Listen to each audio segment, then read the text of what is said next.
koni go yarokane gotoga cyombo cyobararia ana maraso kunyara kubwate amachika century bwanete yekerokeria bagwikerania emerobiri yabo yakerari ituko oyobongo gukwana igoro yangane yono muhakele Wilkins Ochoki oyibono bereka okwanira ngane yo okona kurwa service yaye imeyo mu cyobo songa igase county ya Kisii nigato cyombo cyobararia so kubwaterana na kwane kibuna nkonyara bari kumanyia abamenyi bekinsem aliyago korekana century bwanete anemonekera wako yekerania kubwatia amachikaria atakeire. There we are celebrating the World Press Freedom Day. We celebrate our friends in the media. Oega siyaba okora kuna kumanyete media.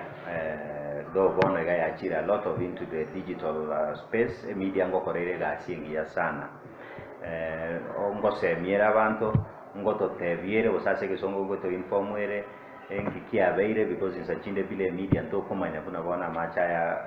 ago trend bona ganga kaye kere enkikia beire ko enlighten ya banto media freedom sachinde kuna likale tu amanyete karo especially karo moyare ngoro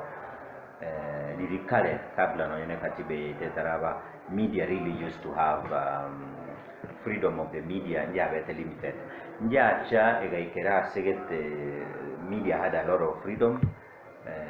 fakansa chinde abantu bari gotebanga media ya Kenya nere one of the freest yani nere bwate obosibore obonena se chi media chonspi tubwate ensengima abasani bane bosenonye media na rajuzi one of the TV stations yagotebanga ya very profile being a television support one of the leaders so that for me media ne when I talk about objective of course it is na ino ndebwensi wala aggrieved na media na wenda dako genda koti ache kuna nchange ga sianta ringa Ndizi TV ya Gusii.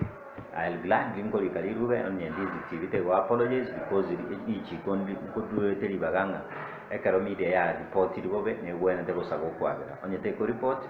na wotoko genda koti them freedom they need to be asege songo tokoro kanga fearless mbao bonde bwansi mbao bwa consequences bakolereke maene baba asege songe gendo kelitokoro kanga